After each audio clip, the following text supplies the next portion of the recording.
अपना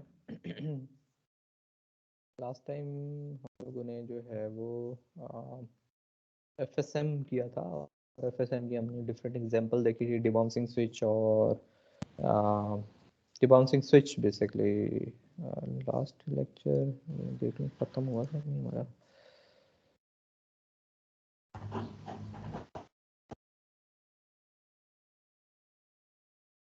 नहीं, ये रहता था डिबाउंसिंग स्विच का। हम लोगों ने जो है वो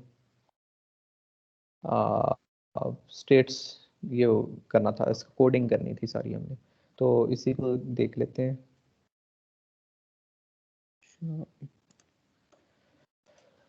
तो डिबाउंसिंग स्विच एक तो फिर मैं फिर बता देता हूँ डिबाउंसिंग स्विच क्या होता है। जो स्विच हम प्रेस करके रिलीज करते हैं वापस अपनी स्टेट पे आ जाता है, उसको हम डिबाउंसिंग स्विच बोलते हैं।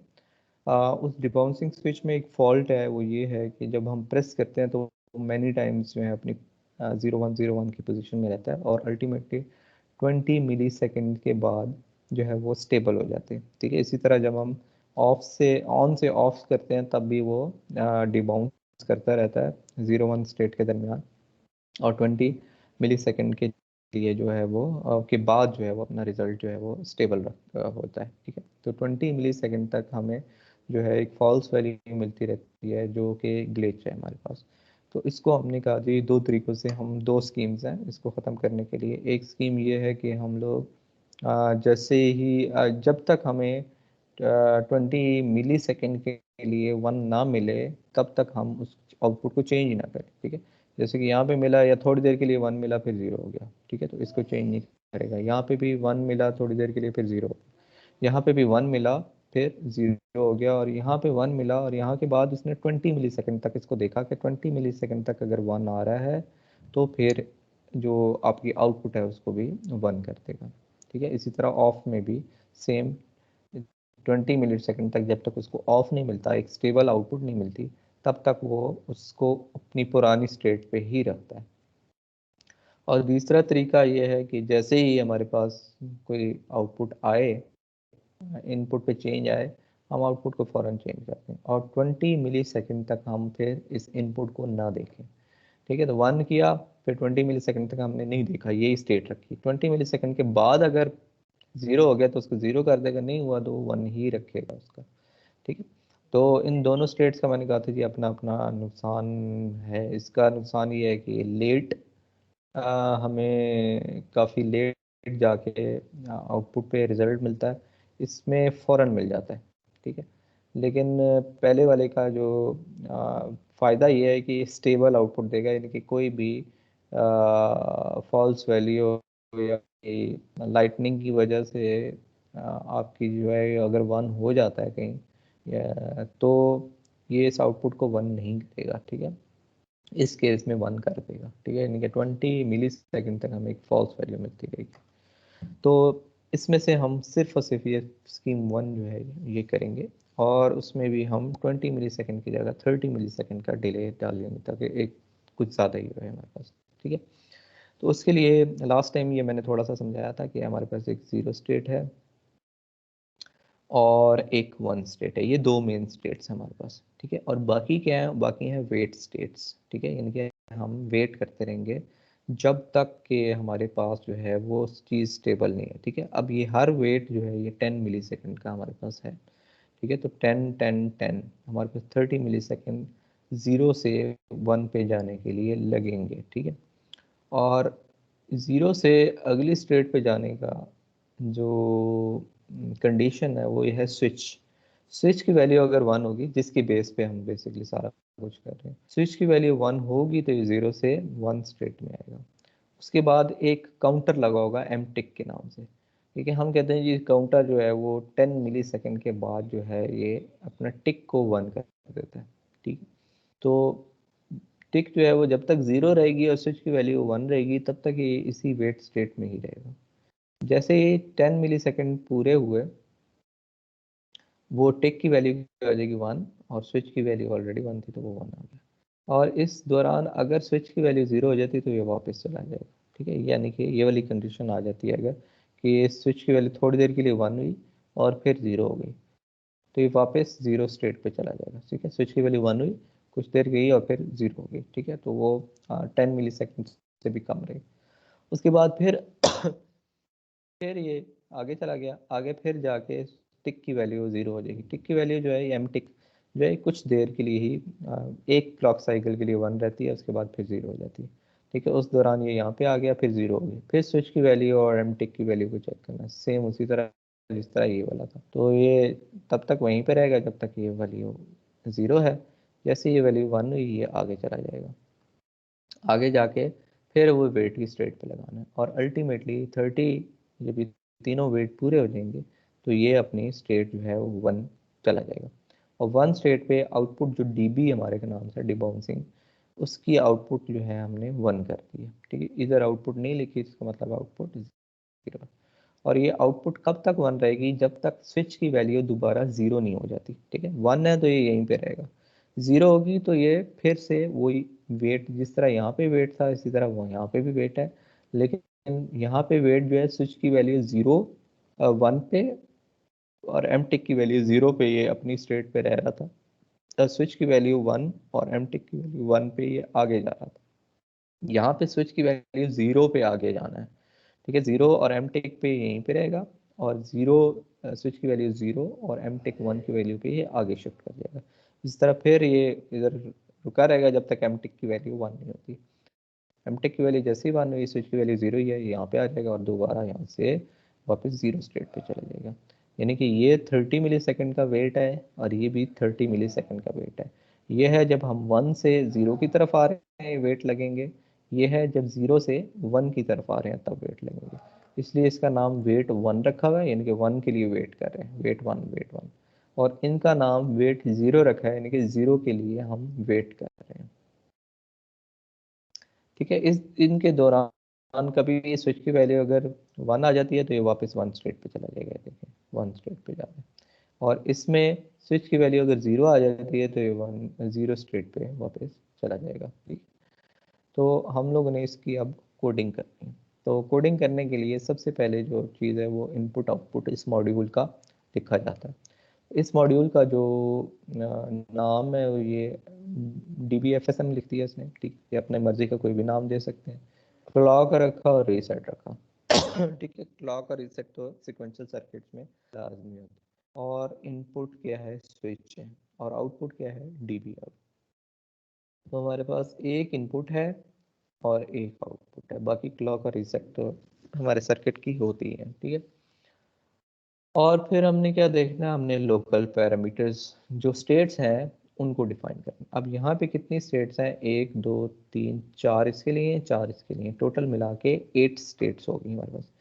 8 स्टेट्स के लिए हमारे पास 3 बिट्स का होना ज़रूरी है। ठीक है, 3 की जो कम्बिनेशन है वो 8 देती है, यानी कि 2 की पावर 3 जो है वो 8 देगी हमें। इसलिए यहाँ पे 3 बिट का इसको लोकल पैरामीटर रखा है। ठीक है, और हर किसी को अपनी वैल्यू दे दी, 0 को 0 वैल्यू दे दी, 1 वाले को 1 1 2 है 3 है। ठीक है, ये वैल्यूज अपनी मर्जी से आप कोई भी वैल्यूज दे सकते हैं, इससे इतना फर्क नहीं पड़ता। उसके बाद इसने एक लोकल पैरामीटर और बनाया जिसका नाम n इक्वल टू 19 रख दिया। इस लोकल पैरामीटर को हम आगे देखते हैं कि ये बेसिकली 19 क्यों रखा, और ये अगर चेंज करते हैं तो क्या फर्क पड़ता है।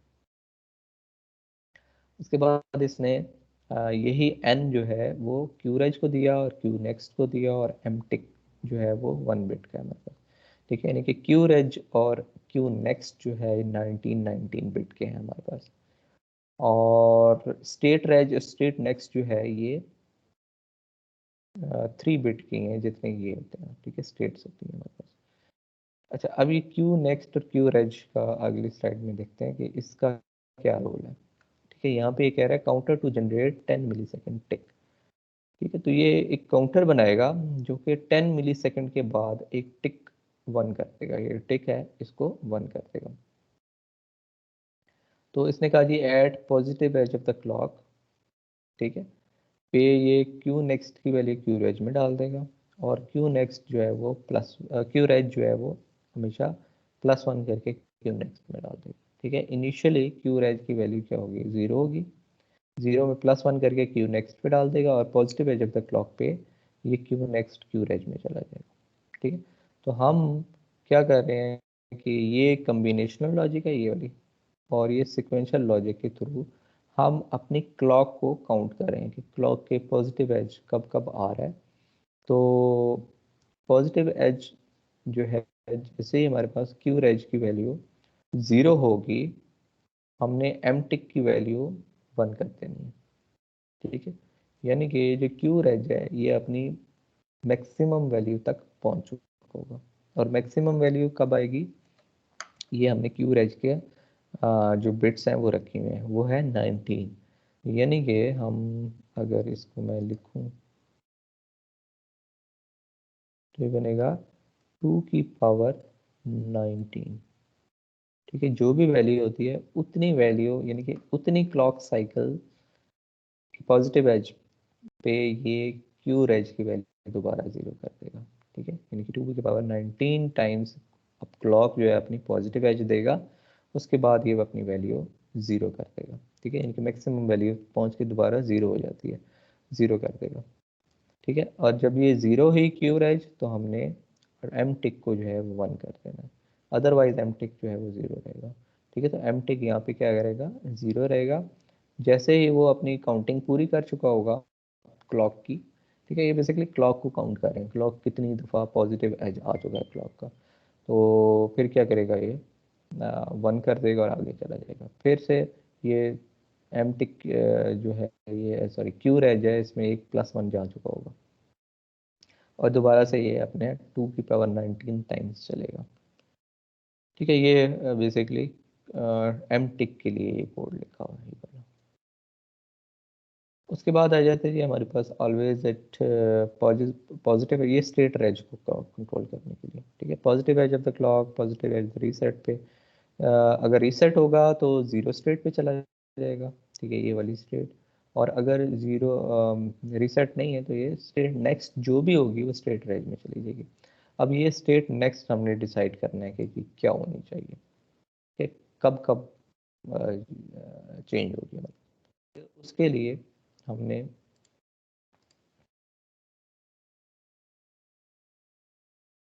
जो है वो ये कोडिंग की। ठीक है, इसमें क्या किया, इसमें हमने सबसे पहले डिफ़ॉल्ट वाली हमने कहा जी डिफ़ॉल्ट वाली लगाते हैं, स्टेट रेज स्टेट नेक्स्ट में, और डी बी इक्वल टू 0 कर दी। तो डी बी की वैल्यू 0 ही रहेगी, स्टेट नेक्स्ट की वैल्यू जो है स्टेट रेज में जो भी वैल्यू होगी स्टेट नेक्स्ट की हो जाएगी। और ये केस लग गया। केस में उस तमाम कंडीशन लिखी जाती हैं जो कि हमारे पास ये स्टेट्स होती हैं। ठीक है, स्टेट्स की तमाम कंडीशन आनी चाहिए। तो स्टेट रेज की वैल्यू अगर 0 है तो हमने क्या करना है, स्विच को चेक करना है। ठीक है, ये देखें, ये इधर क्या किस चीज़ को चेक कर रहा है, सिर्फ और सिर्फ स्विच की वैल्यू को चेक करें, ये भी और ये भी। स्विच की वैल्यू अगर 0 है तो ये यहीं पे खड़ा रहेगा, जो कि ये वाली स्टेटमेंट पूरा करेगी। और स्टेट की मैंने कहा था अपने पर जो आ रही होती हैं वो फिर ख़त्म हो जाती हैं अगर ये वाली हम लिख दें तो।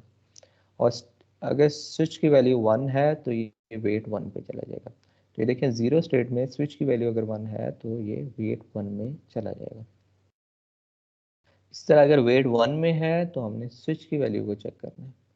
स्विच की वैल्यू अगर 0 है तो ये वापस चला जाएगा, स्विच की वैल्यू 0 नहीं है तो ये एम टिक को चेक करेगा। ठीक है, स्विच की वैल्यू 0 है तो 0 स्टेट में चला गया, एल्स फिर इसने एम टिक को चेक किया, एम टिक की वैल्यू अगर 1 है तो ये आगे चला जाएगा, और एम टिक की वैल्यू अगर 1 नहीं है तो 0 है तो ये अपने पर ही रहेगा, वो ये वाली स्टेट बताएगी हमारे पास। ठीक है, कि वेट 1 में है तो वेट 1 में ही रहेगा।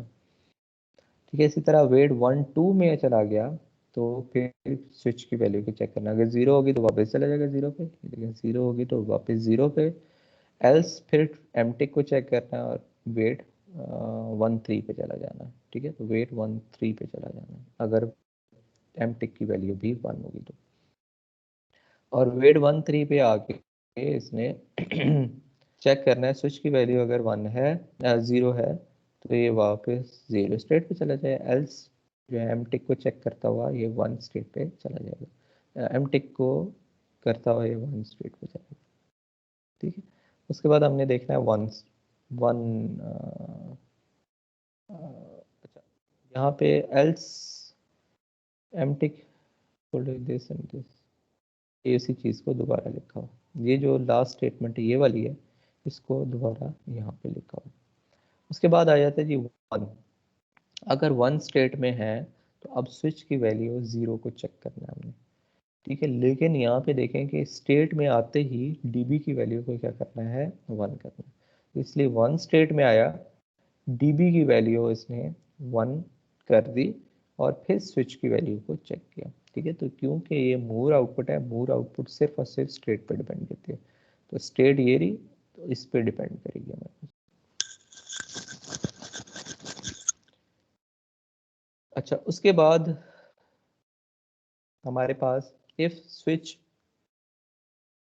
जो है उसकी वैल्यू को चेक करेगा। स्विच की वैल्यू 0 है, ये इस 1 स्टेट में स्विच की वैल्यू अगर 0 है तो ये वेट 0 पे चला जाएगा, ठीक है। और अगर 1 है तो ये अपनी स्टेट पे रहेगा, जो कि ये वाली स्टेटमेंट इसको कवर कर रही है। तो ये इसमें स्विच की वैल्यू अगर 0 है तो ये वेट 0 1 में चला जाएगा, ठीक है, 0 1 में चला गया। इसी तरह फिर वेट 0 1 में गया, यहाँ पे उसने चेक किया जी डीबी की वैल्यू यहाँ पे भी 1 रखनी है हमें, क्योंकि यहाँ पे भी डीबी 1 है।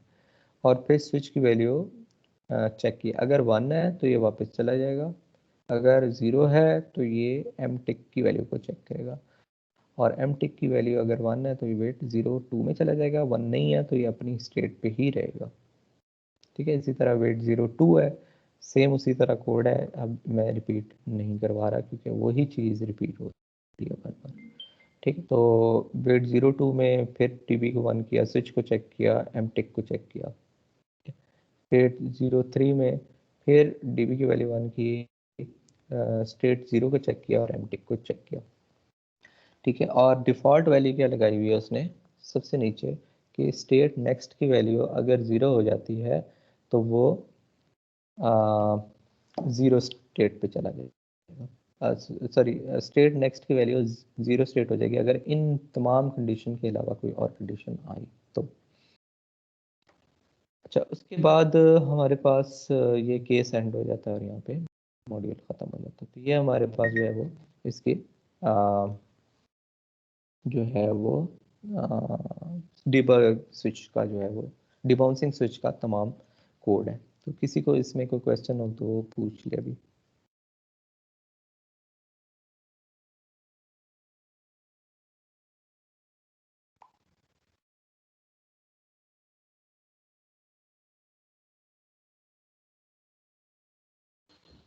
No, sir. अच्छा, उसके बाद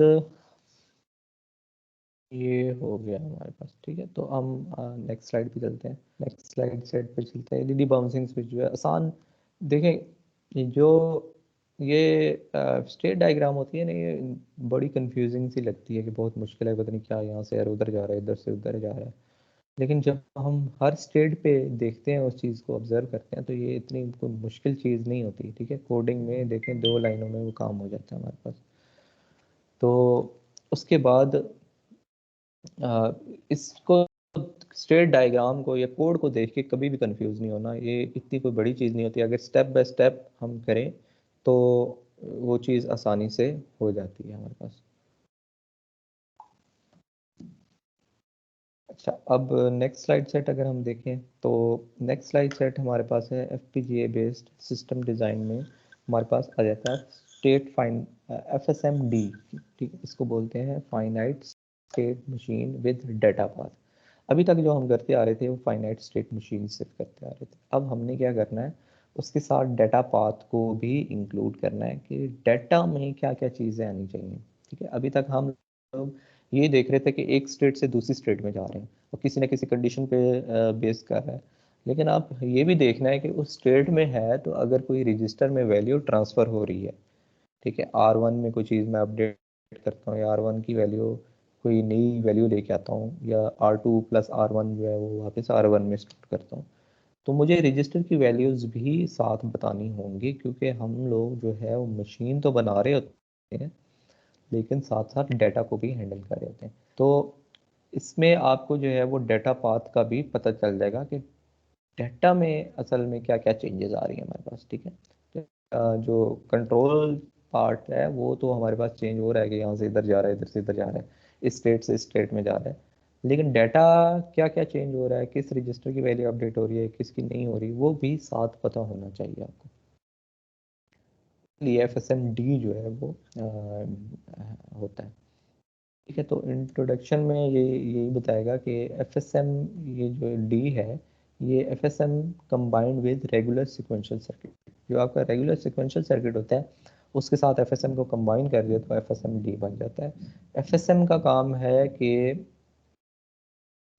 उसको कंट्रोल करना, कंट्रोल पाथ जो है FSM की जिम्मेदारी है, और रेगुलर सिक्वेंशियल सर्किट जो है वो डाटा पाथ को लेके चल रहा होता है। ठीक है, डाटा में क्या क्या है, use to implement system description by register transfer methodology.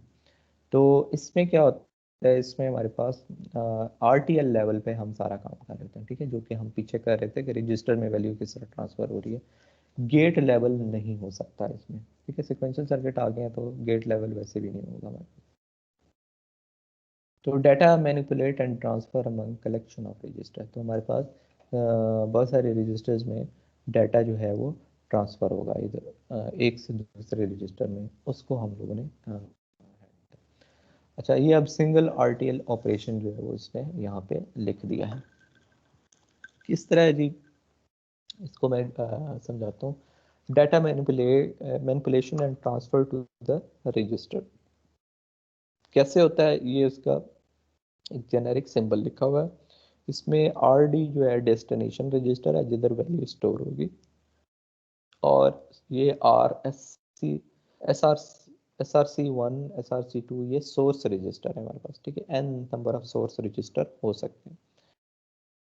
और यहाँ पे जो F है ये स्पेसिफाई करता है कि कोई ना कोई फंक्शन या ऑपरेटर जो है यहाँ पे लगा हुआ है। लेट्स सपोज मैं कहता हूँ R1 प्लस R2, तो इसमें जो फंक्शन है वो है प्लस, और सोर्स रजिस्टर R1 होगा और R2 होगा। ठीक है, ये एग्जांपल, और मैं वापस कहता हूँ R1 में स्टोर हो जाए, तो डेस्टिनेशन हमारे पास क्या होगा, R1। ठीक है, तो अब होता क्या है कि इस स्टेप को बार बार बता रहा है कि content of the source register pass to function. ठीक है, ये किसी फंक्शन को पास होगा, सो सोर्स रजिस्टर। ठीक है, वो एक हो सकता है, वो एक से ज़्यादा हो सकता है, वो कांस्टेंट भी हो सकता है। उसके बाद वो function made through combinational logic, ये जो फंक्शन है ये कम्बिनेशनल लॉजिक के थ्रू ही इम्प्लीमेंट होगा। ठीक है, ऐड हो रहा है, सब्ट्रैक्ट हो रहा है, मल्टीप्लाई हो रहा है, या कोई और हो रहा है, या एंड हो रहा है, ये सारे कम्बिनेशनल लॉजिक के थ्रू इम्प्लीमेंट होंगे जितने भी फंक्शंस होंगे। उसके बाद output of the function pass to the register input, वो जो आउटपुट है इस फंक्शन की ऐड करने के बाद वो इस रजिस्टर को पास होगी। ठीक है, अपडेट नहीं होगी, अभी सिर्फ पास हुई है। अपडेट क्या कब करेगा, register store it input at the edge of the clock. ठीक है, इस रजिस्टर में वैल्यू कब जाएगी, एज ऑफ द क्लॉक जब तक नहीं आता। ठीक है, वो पॉजिटिव एज या नेगेटिव एज दोनों उसको हो सकता है। ये जो एरो है ये बेसिकली डिफाइन कर रहा है कि ये positive edge of the clock या negative edge of the clock पे ये वैल्यू इसमें ट्रांसफर होगी। ठीक है, तो जब भी ये एरो आए इसका मतलब है कि ये रजिस्टर में वैल्यू ट्रांसफर हो रही है और आपकी वैल्यू किसी ना किसी एज पे ट्रांसफर होगी। ठीक है, उसके बाद जैसे कि एग्जांपल ये क्या हुआ है कि a constant 0 is store in register 1 R1। तो इस ये जो स्टेटमेंट है ये बता रही है कि जो 0 है वो R1 में स्टोर हो गया एट पॉजिटिव या नेगेटिव एज। ठीक है, एज हमें नहीं बताया, वो जो भी फ्लिप फ्लॉप यूज करेंगे पॉजिटिव एज वाला तो पॉजिटिव पे होगी, नेगेटिव एज वाला करेंगे तो नेगेटिव एज पे ट्रांसफर होगी। इसी तरह the content of R1 register is written back to itself, यहाँ पे R1 की वैल्यू दोबारा R1 में ही स्टोर कर दी गई है। इस तरह the R2 register is shifted right 3 position and then return back itself. तो यहाँ पे क्या किया हुआ है, R2 की वैल्यू 3 दफ़ा शिफ्ट की हुई है, और किस तरफ शिफ्ट किया है, राइट पोजीशन पे, और दोबारा R2 में वैल्यू स्टोर करा दी है। ये एक और स्टेटमेंट है, इसमें क्या था, content of R1 register is transfer to the R2 register, R1 की वैल्यू को R2 में ट्रांसफर करती है। इधर I1 प्लस 1 किया हुआ है, I प्लस 1 किया हुआ और दोबारा I में स्टोर कर दिया। पे, ठीक है। तो यानी कि आई में एक दफ़ा का इंक्रीमेंट करके अपडेट कर दिया। और यहाँ पे S1 plus S2 plus S3, तो 3 रजिस्टर होंगे हमारे पास, तीनों का सम करके डी में डाल दें, ठीक है। तो ये डिफरेंट ऑपरेशंस हैं जो कि परफॉर्म हुआ, उनके आगे लिखा हुआ है कि ये ऑपरेशन ये चीज़ परफॉर्म कर रहे हैं। अब और यहाँ पे क्या किया हुआ है, ए स्क्वायर करके वाई में स्टोर कर दिया। अच्छा, यहाँ पे क्या किया हुआ है, ये अब एक ऑपरेशन हमें दिया हुआ है। अब हमने क्योंकि हार्डवेयर के तौर पे सोचना होता है, तो हमने इसका हार्डवेयर भी बनाना होता है कि इसका हार्डवेयर क्या बनेगा। तो यहाँ पे क्या हुआ है, ए माइनस बी प्लस वन किया हुआ है। तो इसको बनाने का सबसे जो पहला स्टेप है वो ये है कि आप नंबर ऑफ वेरिएबल्स देखते हो कि कितने हैं इसमें। इसमें नंबर ऑफ वेरिएबल्स क्या क्या है, ए एंड बी, ठीक है। यहाँ पे ए और बी जो है वो वेरिएबल्स हैं। तो हमारे पास इसका मतलब है 2 रजिस्टर आएंगे, हर वेरिएबल को स्टोर करने के लिए एक रजिस्टर होता है। 2 रजिस्टर आएंगे और उनके दरमियान ये ऑपरेशन परफॉर्म होगा और वापस ए रजिस्टर में ही स्टोर हो जाएगा, जो ये वाला ए है, ठीक है। लेकिन वो फ्लिप फ्लॉप होगा। तो अब 2 रजिस्टर हैं, एक रजिस्टर ये ए रजिस्टर है और ये हमारे पास बी रजिस्टर है। ए की जो आउटपुट है उसको ए रेज बोल दिया, बी की जो आउटपुट है उसको बी रेज बोल दिया है। ए की जो इनपुट है उसको ए नेक्स्ट बोल देंगे, बी की अगर कोई इनपुट हो तो उसको बी नेक्स्ट बोल देंगे कि अगली वैल्यू क्या होगी, ठीक है। और पॉजिटिव एज पे वो रेज में कन्वर्ट हो जाएगी, ठीक है। अच्छा, अब ये a minus B plus one operation किस तरह परफॉर्म करना है और वापस स्टोर भी a में करवाना है इसमें। उसके बाद अगर ये देखें तो यहाँ से वैल्यू गई a और यहाँ से वैल्यू गई b, इन दोनों के सब्ट्रैक्शन परफॉर्म हुई, ठीक है, a माइनस बी। और ये फिर प्लस वन इसमें इंक्रीमेंट किया, पहले ये वाली चीज़ क्या हुई, फिर इसने ये प्लस वन करवाया, ठीक है। और वापस कहाँ पे स्टोर करना है, ए के अंदर। तो ये ए नेक्स्ट को वैल्यू दे दी वो, ठीक है। तो यही कहा ना कि हमने जो ये वाली चीज़ है, ये ऑपरेशन फॉर्म होके इस रजिस्टर की इनपुट पे आ जाता है। तो इस रजिस्टर की इनपुट पे आ गया और फिर पॉजिटिव है जब तक क्लॉक पे, यही वैल्यू आगे ट्रांसफर हो जाएगी। अब यहाँ पे देखें तो बी की इनिशियल वैल्यू कोई भी हो सकती है, यहाँ पे कुछ गिवन नहीं है, ठीक है। लेट्स सपोज इसमें चलें इसको करवाते हैं आगे, मैं चल के फिर दूसरी एग्जाम्पल करवाऊंगा आपको। ठीक है, अब हमने इसका बनाना है जी ग्राफ। तो जो वेव फॉर्म है वो किस तरह बनेगी, ये क्लॉक चल रही है हमारे पास, ठीक है। और ये बी रेज की वैल्यू एक कांस्टेंट है 3 इसमें ले ली, ठीक है। तो यहाँ पे इसका मतलब है यहाँ पे हम 3 लिखेंगे, 3 आ रहा है मुसलसल। अच्छा, अब करना क्या था, हमने ए की वैल्यू को माइनस करना था बी की वैल्यू से और प्लस वन कर देना था। तो 9 माइनस 3 6 प्लस वन 7, और फिर पॉजिटिव है जब तक क्लॉक पे, ये 7 ए के अंदर ट्रांसफर हो जाएगा। अब यहाँ पे कुछ डिले है हमारे पास, ठीक है। ये डिले कौन सा डिले है, ये बेसिकली रजिस्टर का डिले होगा हमारे पास, ठीक है। इसको आगे वैल्यू ट्रांसफर करते हुए कुछ डिले लगता है, तो वो डिले है, ठीक है। तो प्रैक्टिकली ये डिले आता है, थ्योरेटिकली हम कहते हैं कि पॉजिटिव है जब तक क्लॉक पे ही वैल्यू ट्रांसफर हो रही है, ठीक है। ये यहाँ तक हो गया। उसके बाद अब ए की वैल्यू 7 है, बी की वैल्यू 3 है हमारे पास, ठीक है। तो अगर हम यहाँ पे देखें तो 7 माइनस 3 प्लस वन क्या होता है, 4 5, ठीक है। तो 5 आ जाने चाहिए। तो यहाँ पे ए की वैल्यू 5 ट्रांसफर नहीं हुई, हालांकि कैलकुलेशन यहीं पे कहीं पे होगी होगी, ठीक है, यहाँ पे। लेकिन वो वैल्यू ट्रांसफर नहीं हुई। वो वैल्यू कब ट्रांसफर होगी, positive edge of the clock पे। क्यों, क्योंकि फ्लिप फ्लॉप है। तो ए रेज में positive edge of the clock पे जो है वो 5 ट्रांसफर हो गया, ये ठीक है। और ये डिले आया, ये भी आपके पास रजिस्टर का डिले है, ठीक है जी। तो ये जो है इसका ग्राफ है। इसमें किसी को चीज़ कुछ ना समझ आई तो पूछ ले। क्लियर है सर। Clear, okay. तो आगे चलते हैं। आगे जो है हमारे पास वो है ASMD चार्ट, ठीक है। ASM चार्ट तो हम लोगों ने देखा हुआ था। अब ASMD में हमारे पास डाटा भी आ जाएगा साथ, ठीक है। तो हमें चार्ट से ही पता चल जाएगा कौन से रजिस्टर में क्या डाटा ट्रांसफर हो रहा है। तो इसको देखते हैं, RTL methodology specify the RTL operation should be executed in each step. तो RTL मेथोडोलॉजी में ये है कि RTL ऑपरेशंस जो रजिस्टर में ट्रांसफ़र हो रही है वैल्यूज़, ये हर स्टेप पे एग्जीक्यूट होनी चाहिए। It timing is similar to the state transition of the FSM। तो FSM में जो स्टेट ट्रांजिशन हो रही है उसी तरह इसकी टाइमिंग भी वही रहेगी हमारे पास। FSM is natural choice to specify sequencing of RTL algorithms। ठीक है, FSM जो है वो सीक्वेंस बेसिकली बनाता है कि कहाँ से कहाँ जाना है, कहाँ जाना है, कहाँ जाना है। Hence ASM used to specify RTL in ASMD। तो ASM जो है वो यूज होता है RTL में ASMD पार्ट के लिए। ठीक है ना।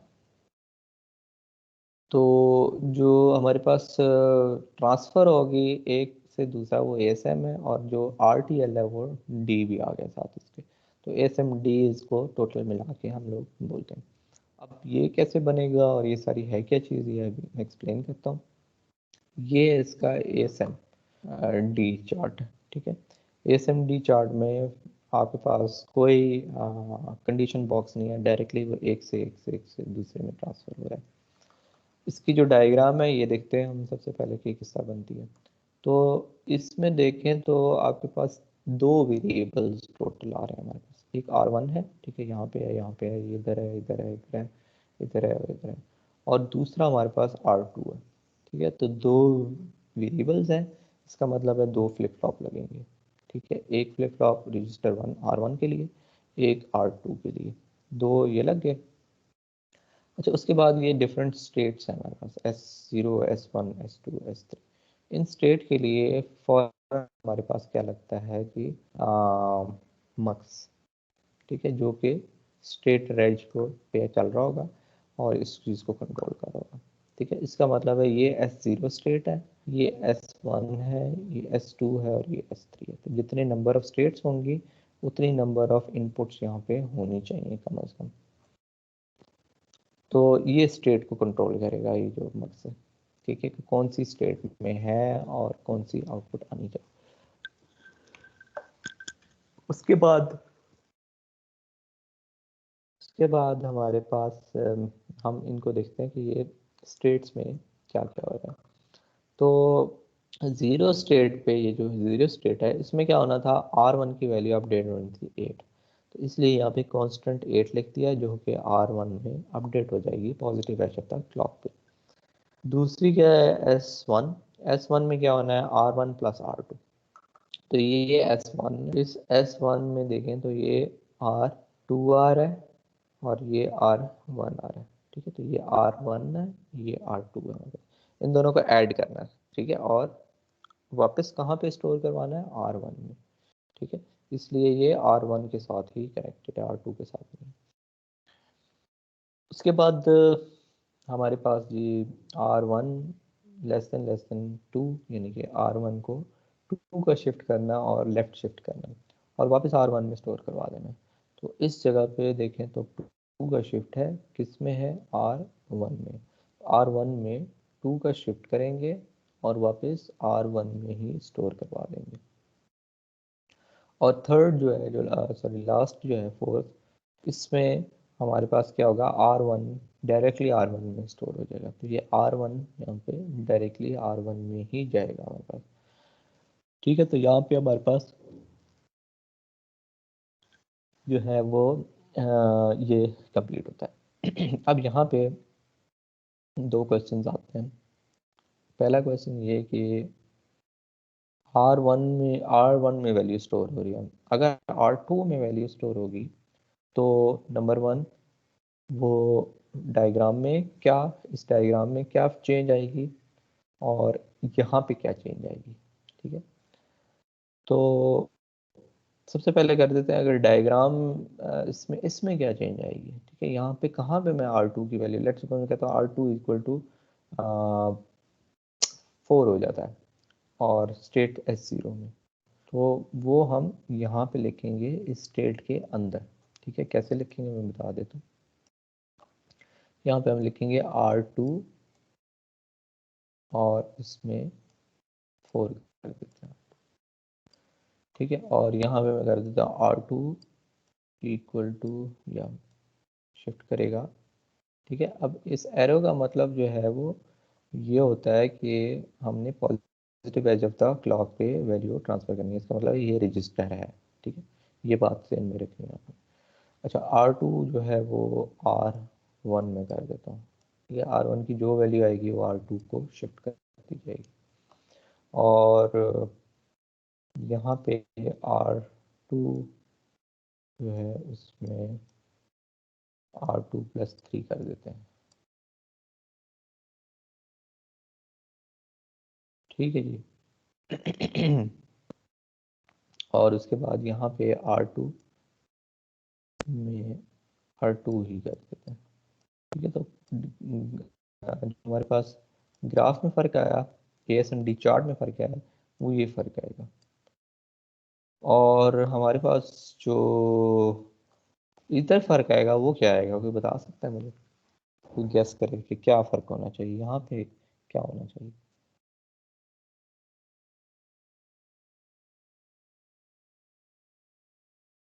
सर कहाँ पे? ये R2, ये इसमें इसमें अगर R2, ये जो डायग्राम है, इसमें R2 की वैल्यू चेंज करनी है हमने, तो हमें क्या काम करना पड़ेगा? सर ये मक्स की आउटपुट जो है वो R2 की इनपुट पे प्लेस कर देंगे। इसी मक्स की,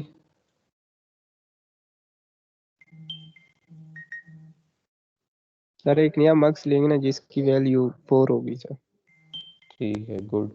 तो हम क्या करेंगे, हमें एक और मक्स लेना पड़ेगा। ठीक है, ये एक और मक्स हमने लिया। ठीक है, और इसको भी ये स्टेट रेज रजिस्टर से ही वैल्यू आएगी, क्योंकि सबके स्टेट रेज जो है वो सेम चल रहे हैं। यहाँ से मैं इसको भी यहाँ पे इसकी सिलेक्शन लाइन में स्टेट रेज दे देता हूँ। ठीक है, ये तो हो गया। अब इसकी क्या कितनी आएंगी, इसकी भी उतनी जितनी इसकी कम्बिनेशन उतनी बनेंगी, 1 2 एंड 3।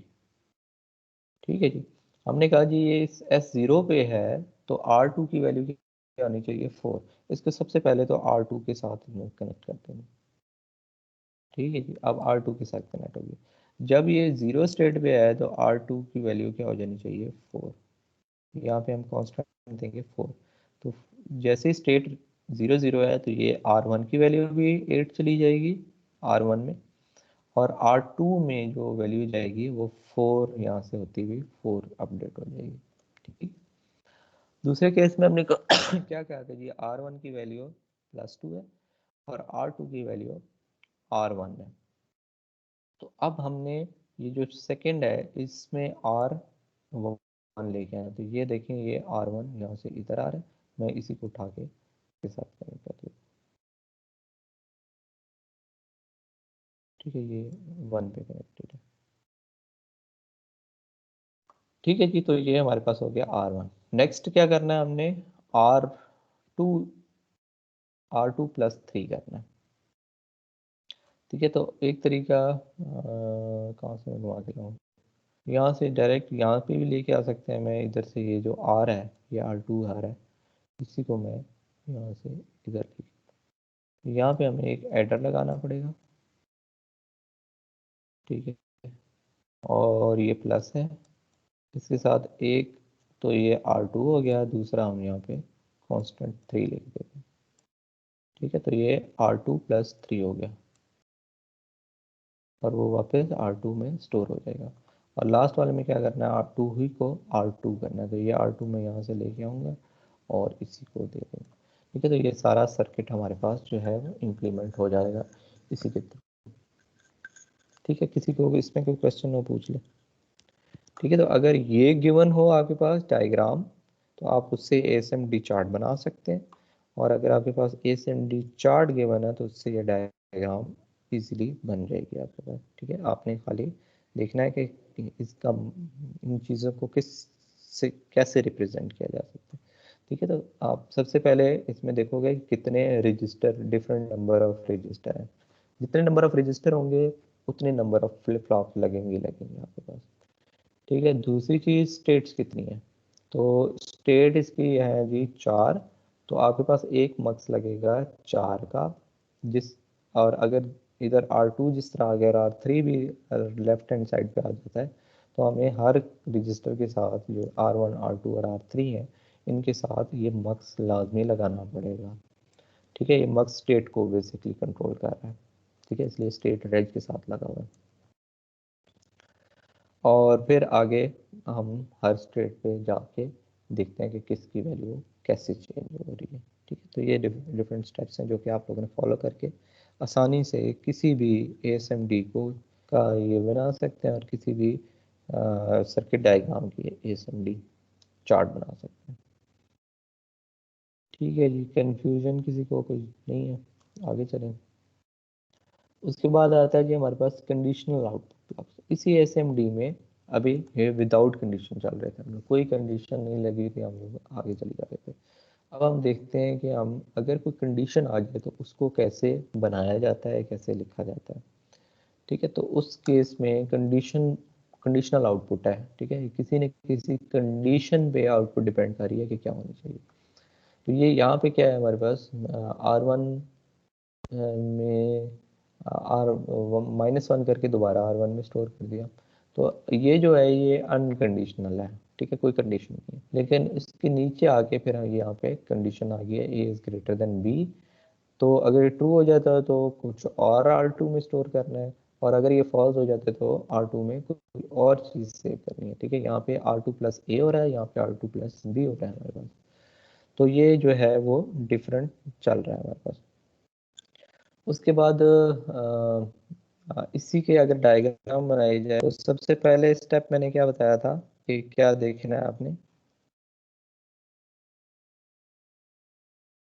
एनीवन? वेरिएबल। वेरिएबल्स। तो कितने वेरिएबल्स हैं यहाँ पे? R1 एंड R2 है। ये A इज नॉट वेरिएबल, ये कांस्टेंट है। ठीक है, क्योंकि यहाँ पे हम कंडीशन भी चेक कर रहे हैं इसकी। तो ये कांस्टेंट है, ये बाहर से कोई इनपुट आ रही होगी हमारे पास।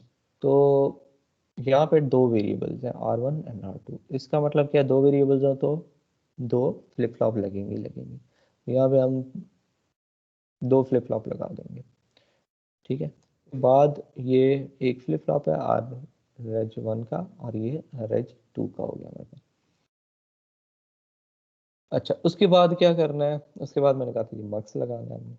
ठीक है, स्टेट का, क्योंकि यहाँ पे सिर्फ S0 स्टेट है तो इसने मक्स लगाया, लेकिन 0 खाली लिखा है उसके साथ और कुछ भी नहीं लिखा हुआ कि आगे कितनी स्टेट्स हैं, क्योंकि हमें खाली S0 ही नज़र आ रही है, बाकी स्टेट्स हमें नज़र नहीं आ रही। मे बी यहाँ नीचे कहीं स्टेट्स और भी हों। ठीक है, तो इसलिए इसने यहाँ पे मक्स लगा दिया। अब यहाँ पे देखें R1 में भी वैल्यू अपडेट हो रही है, R2 में भी वैल्यूज अपडेट हो रही है। तो इसका मतलब है मक्स दोनों के साथ लगेगा, इसके साथ भी मक्स है और इसके साथ भी मक्स है। ठीक है जी, ये मक्स हो गया स्टेट्स के लिए। तीसरी चीज़ फिर हमने इसकी इम्प्लीमेंटेशन करनी है। इधर भी 0 है और इधर भी 0 है, तो पहले हम R1 के लिए चेक कर लेते हैं। ठीक है, R1 यहाँ पे आ रहा है सिर्फ, इसमें क्या करना है, R1 की जो भी वैल्यू होगी इसमें -1 करके दोबारा R1 में ही स्टोर हो जाएगा।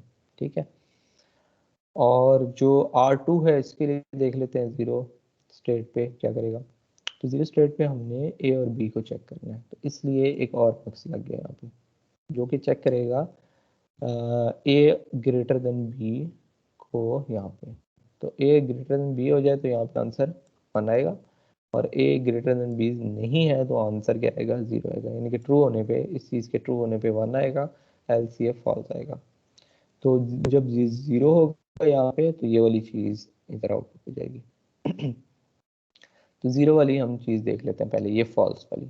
इसमें क्या करना है, R2 में प्लस B करके R2 पे भेज देना है। तो ये 0 वाले में यहाँ पे अगर हम देखें ये वाली, तो ये R2 से में क्या चीज़ प्लस हो रही है, B। ये B प्लस हो रहा है। ठीक है, तो ये B है और ये R2 है। इन दोनों के एडिशन होके ये वापस R2 में स्टोर हो जाएगा।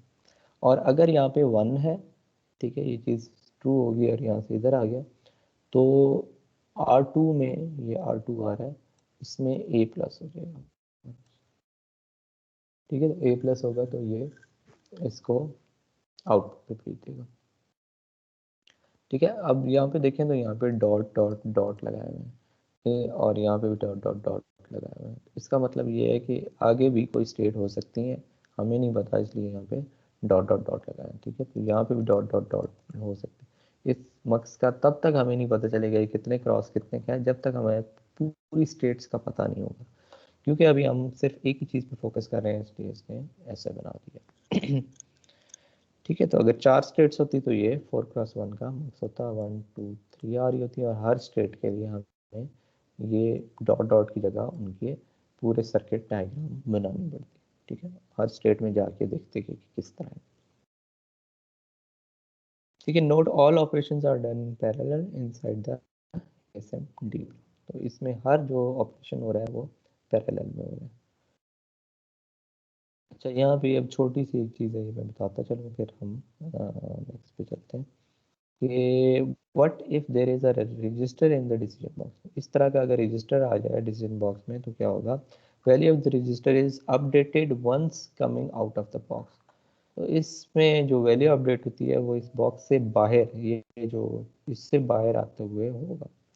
ये वैल्यू मैंने कहा था G positive edge of the clock पे आर की वैल्यू अपडेट होगी।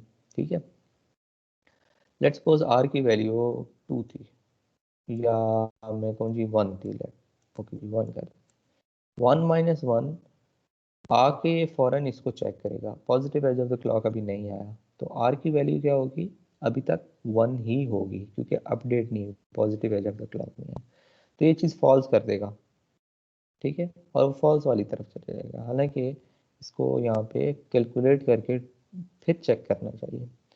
ठीक है, तो उसके लिए इसने इसी स्टेप को, इसी चीज़ को 2 स्टेप में डिवाइड किया हुआ।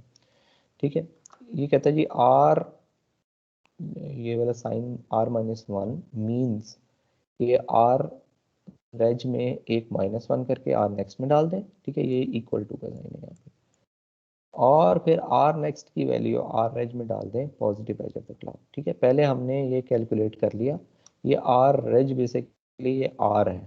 ठीक है, यानी कि इसकी वैल्यू 1 होगी, 1 माइनस 1 फॉरन कैलकुलेट हो जाएगा, क्यों, क्योंकि यहाँ पे इक्वल का साइन है, positive edge of the clock को नहीं देखना। यहाँ पे क्या आ जाएगी 0, और 0 जो है positive edge of the clock पे आर रेज में चली जाएगी। ठीक है, यहाँ पे देखें स्टेप्स, तो इस स्टेप में इन्होंने क्या किया हुआ है कि आर रेज की वैल्यू को सबसे पहले सॉरी आर की वैल्यू को -1 करके आर नेक्स्ट में डाल दिया, तो ये फॉरन कैलकुलेशन हो जाएगी, 1 माइनस 1 0, आर नेक्स्ट में क्या आ गया 0, लेकिन वो आर पे नहीं जाएगा जब तक positive edge of the clock नहीं आता। ठीक है, तो ये वो चीज़ भी होगी, positive edge of the clock थी, और यहाँ पे आर नेक्स्ट को ये देखें चेक कर रहा है, नॉट आर। ठीक है, तो फौरन ही कैलकुलेट करके फौरन चेक कर लेगा वो, तो यहाँ पे हमारे पास एक क्लॉक साइकिल जो है वो बच जाएगी, क्योंकि अब हमें वेट नहीं करना पड़ रहा, फौरन ही कैलकुलेट करके वो कहता है कि अच्छा डिसीजन हो गया, अब नेक्स्ट उस पे चलो, यानी कि नेक्स्ट जो भी स्टेट होगी उधर चले जाओ, और जैसे ही उस स्टेट में जाएगा आर नेक्स्ट की वैल्यू भी तब अपडेट हो जाएगी, ये आर की वैल्यू। ठीक है, 0 अपडेट भी हो जाएगी, तो हमें वेट नहीं करना पड़ रहा। अगर वो पुराना वाला लगा दे तो पहले हमें वेट करना पड़ता है, एक positive edge of the clock आएगा, आर की वैल्यू 0 होगी, तब ये ट्रू होके आगे की तरफ जाएगा। ठीक है, ये इस कंडीशन में, तो यहाँ पे जब तक positive edge of the clock नहीं आएगा, आर की वैल्यू 0 नहीं होगी, तब तक ये वापस फॉल्स होके दोबारा इधर ही रहेगा या जहाँ पे और जाना है। तो जैसे 0 हुई, इसने एक क्लॉक साइकिल के बाद जाके 0 होगी। ठीक है, तो यहाँ पे एक क्लॉक साइकिल का हमें वेट करना पड़ रहा है, यहाँ पे हमें एक क्लॉक साइकिल का वेट नहीं करना पड़ रहा, वो फौरन ही उस लॉजिक को इम्प्लीमेंट कर देता है। तो use output of combination logic if decision is to be taken on update value. अगर हमने ये डिसीजन अपडेट वैल्यू पे ही लेना है तो हमने कॉम्बिनेशनल लॉजिक के थ्रू उसको इम्प्लीमेंट करवा के उस पर डिसीजन लेंगे। ठीक है, ये वाला काम आपको एक साइकिल लेट कर देगा। ठीक है, तो यहीं तक आज करते हैं, अगर किसी को सवाल है तो पूछ ले, तो मैं अटेंडेंस लगाता हूँ।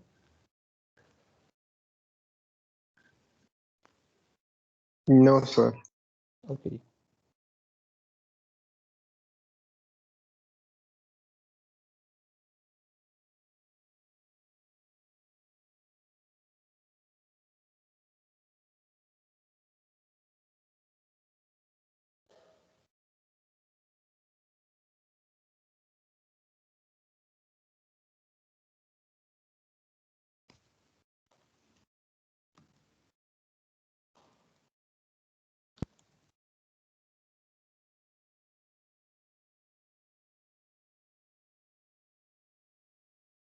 मोहम्मद तलहा ताहा सॉरी। मैसेज आया था ग्रुप पे कि कोई इलेक्ट्रिसिटी इशू है तो इस वजह से मेरी अटेंडेंस मार्क कर दें। Abdul Wahab, present sir. Asad, yes sir. Farveen, Present, sir. Maad, present sir. Hasnain, Hasnain, sir Hasnain ने भी मैसेज किया था मैं थोड़ी देर पहले कि चार्ज खत्म होने वाला है तो बता दें आपको। Manal, Present, sir. Mohammad Awais, present sir. Nabeel, yes sir. Waleed, Waleed है Waleed, okay. Syed Hamza, present sir 108। Usama, present sir. Zeeshan, present sir. Mohammad Bilal, present sir. Waqar, present sir. Mohammad Hamza Khan, yes sir. Naveed, present sir. Waseem, present sir. Anas, Present, sir. Arsalan, present sir. Momin Adil,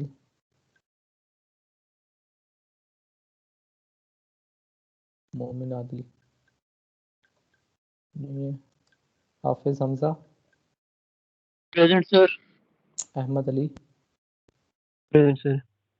okay. ठीक है जी, फिर हमारी इंशाल्लाह कल मुलाकात होती है।